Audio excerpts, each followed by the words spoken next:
Hello friends, good morning, જય શ્રી કૃષ્ણ. કેમ છો બધા? મજામાં ને? હું આશા રાખું છું કે તમે બધા મજામાં જશો. જો આપણા દિવસની શરૂઆત મસ્ત મજાની થઈ ગઈ છે, ખુશનુમાં સવાર થઈ ગયું છે, તો આપણે આપણા બ્લોગની પણ શરૂઆત કરી દઈ. અને સાહેબે ઉઠી ગયા, નાહી ધોઈ અને દરરોજના રૂટીન મુજબ એનું કાર્ય એને પૂરું કરી લીધું છે. સાહેબ ગુડ મોર્નિંગ, જય શ્રી કૃષ્ણ. ગુડ મોર્નિંગ, જય શ્રી કૃષ્ણ. કેમ છો બધા? મજામાં ને? મોજમાં જ રહેવાનું. આજ કઈક ઓછો પવન, 2 દી તો પવન બહુ હતો. અરે વિજય, તો રાતે ઠંડી લાગતી હતી હો મને. નારાયણ દેખાણા એટલે વાંધો ના. હા, એમ આજ દિવસ વહેલો ઉગી ગયો, સૂર્યનારાયણ દેખાઈ ગયા. ચાલો નાસ્તો કરવા પહોંચી જાઓ. ટિફિન તૈયાર છે એટલે આપણે હવે સીધા સાંજે જ મળશું. હા સાહેબ. તમારા મેડમ ની ચા ના વિજય, મને એમાં એવું છે, વહેલું કાલ જમી લીધું હતું ને, બપોર નથી થતા તો ના કાલે મેં સાંજે વહેલું જમી લીધું હતું ને, આપણે બેનની ઘરે જવું હતું, પછી મને રાતે ભૂખ લાગી ગઈ 11:30 પોણા 12. બધા એમ કે બાયુને રાતે ન ખવાય, પણ નીંદર નહોતી આવતી, એટલે મેં રાતે પાછું જમ્યું, થોડુંક વધ્યું હતું નહીં, એટલે અત્યારે હજી આપણને કાંઈ નાસ્તો કરવાની ઈચ્છા નથી. બરાબર, એટલે હું થોડીક મોડેકથી કરીશ, 7:30-8 વાગે. હો ને? સારું, હાલો.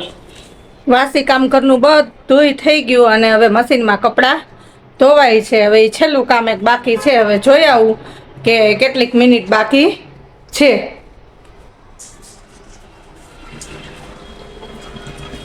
હજી 10 મિનિટ બાકી છે બસ. હવે પછી કપડાં સુકવવાના છે, પછી બીજું કાંઈ કામ, આજ નવીન કામ કાંઈ છે નહીં, અને આજ કાંઈ કરવું નથી બીજું નવીન.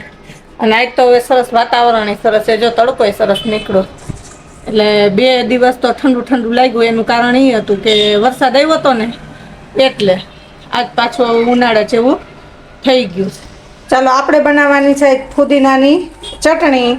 આપણે પાડોશમાંથી ફુદીનો આવ્યો સરસ મજાનો તાજો છે, તો વિજયને ભાવે ફુદીનાની ચટણી. તો આદુ મરચું અને લસણની કળીયું નાખી, અને મરચું બહુ નહીં નાખું ને તો તીખું નહીં ખાઈ શકે, લીંબુ ને ખાંડ નાખી અને મસ્તની ચટણી બનાવી દઉં. જો આટલી ભાવશે તો પાછી બનાવી દઈશ. ચાલો, હવે આપણે બનવા માંડી છે બપોરની રસોઈ. બની ગઈ, 2 રોટલી બાકી છે. અને મને આ એક દેખાણું ચટણી છે ની છે આ ફુદીનાની. ફુદીનાની ઘરે બનાવી. કોણ ખાશે? તાર ડેડીને બહુ ભાવે. ડેડી ને મને ભાવે, તારે તો કઈ એવું ખાવું નથી. ના, મારે લીંબુ એર્યું. કોક દી કઈક બધું સ્વાદ ચાખો તો ખબર પડે. કાંઈ વાંધો નહીં, આ ચાકસી. ચાલો આજે ખાય બધું. હું તો એમ કહું બધું ખાવા માંડ, હવે મોટો થઈ ગયો છું. તીખું લાગશે? ફુદીનાની કઈ તીખી ના હોય, મેં એમાં કઈ બહુ તીખું નથી નાખ્યું. તાર ડેડી ના લે ને, એટલે સેજ મરચું ને સેજ આદુ ને સેજ ઓલી લસણની કરી 8-10 નાખી, અને ખાંડ હોય એમાં, તો નિમક હોય, લીંબુ હોય, એમાં હું તીખું લાગે. કાંઈ વાંધો, ટ્રાય કરશે તો આજે. હા, ચાલો, શું છે જમવા? જમવામાં શાક ને રોટલી. કાંઈ વાંધો, બનાવી લે રોટલી, પછી જમી લઈ. એક બનાવવાની, બનાવી લો. બનાવી લે. ચાલો, બપોર પછીના 6 વાગી ગયા ને થોડુંક કામ હતું, એટલે વિડીયો સ્ટાર્ટ નહોતો કર્યો, કારણ કે કપડાં હંકેલવાના હતા ને એવું થોડું ઘણું ઝીણા મોટું કામ હતું. હવે ઉત્સવ સ્કૂલેથી આવી ગયો ટ્યુશનમાંથી, એટલે મેં કીધું લાવો હવે પાછો વ્લોગ બનાવીએ. મેં કીધું જો એના માટે છે ને એ વડાપાઉં લઈ વસ, તો કે મમ્મી પાછા સેજ તો ગરમ છે, તો કે સેજ ગરમ કરી દે, એના પૂરતા લઈ વસ નાસ્તા માટે. ક્યારેક ઈચ્છા થાય, બધા ભાઈબંધ ખાતા હોય, એ ઘરે લઈ આવ્યો છે પાર્સલ. તો હાલો હવે એને હું ગરમ કરી દઉં અને એ કરી લઈએ હવે નાસ્તો.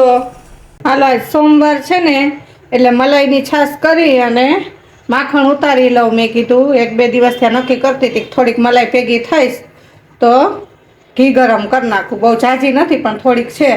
તો હાલો હવે હું માખણ વધેરી લઉં અને ઘી ગરમ મૂકી દઉં, ત્યાં તો રસોઈનો ટાઈમિંગ થઈ જશે. હાલો બધાય તાજું માખણ ખાવા. જો અમારે પછી છાશ કોઈ ના પીએ, છાશ ફેંકી દેવાની મલાઈની, ખાલી ઘી જોઈ જાજુ.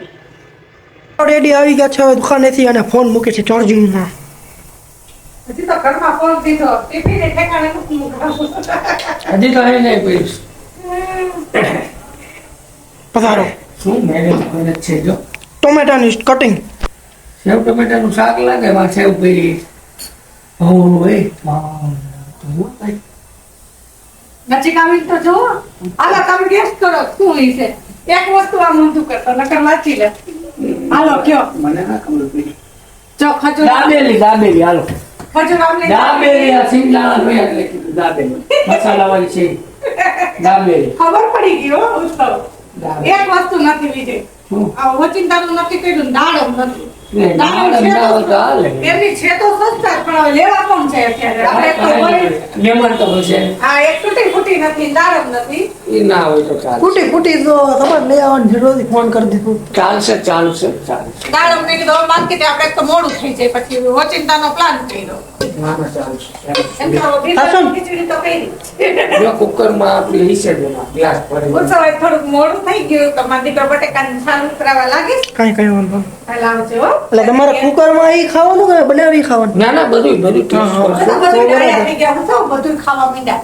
ઈ બહુ પાકા છે, ઘરે બનાવી જ બધું ખાય, એમ કે બજારે તો વધારે ડબલ બહારનું પૈસા. બહારનું નહીં, બહારનું. પાછું ઓમ નથી હાલતું વિજય બહારનું. તીખું આવે. તીખું આ જો ઉત્સવ ખાલી વડાપાઉં લઈ આવે ને તો કેટલું તીખું હોય, ને આપણે ઘરે જોઈએ એવું આપણે બનાવી શકીએ ઉત્સવ.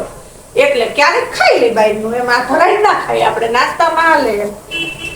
ચાલો જો દાબેલીનો મસાલો થઈ ગયો રેડી.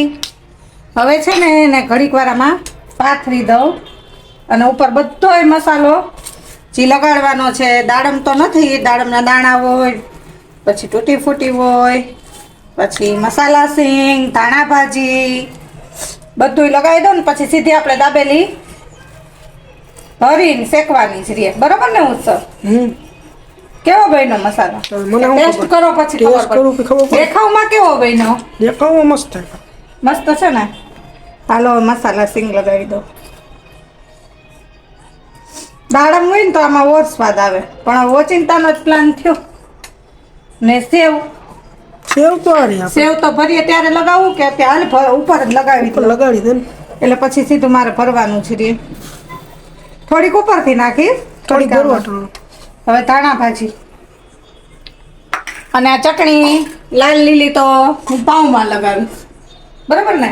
હાલો જો બધાય તમે દાબેલી ખાવા. જોતા જ મોઢામાં પાણી આવી જશે હો એ બની ભાઈ. જાય પછી. હા, ચાલો તો હવે આપણે દાબેલી એક બનીને આવી ગઈ છે, થઈ ગઈ છે તૈયાર.